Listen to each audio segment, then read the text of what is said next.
Hi, this is Easy Pro 3 channel. In today's video, I will show you how to turn on app lock on Xiaomi phone.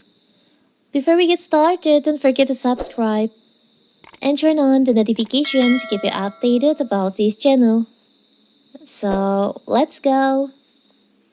Xiaomi offers a security feature known as App Lock that allows users to lock applications without needing to download additional software. You can find and enable App Lock directly in the settings menu of your Xiaomi phone. And in this video, I will show you how to do it.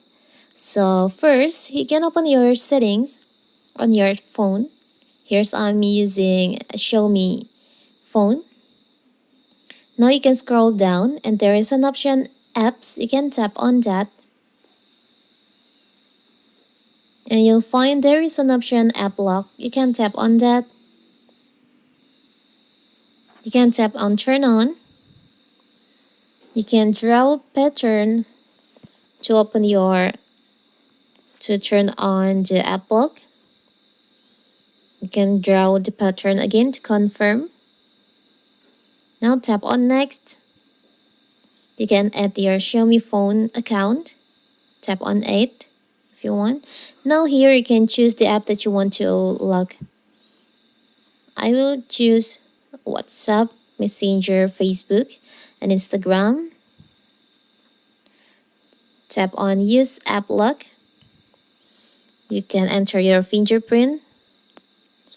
So you can open the app with your fingerprint or pattern. Now let's try to open our Instagram. As you can see, we need to enter our fingerprint if you want to open the app. So simple, right? So now your app's on your phone more safe. So that is how to turn on app lock on Xiaomi phone. Don't forget to like and subscribe and turn on the notification to keep you updated about this channel. Thank you and see you.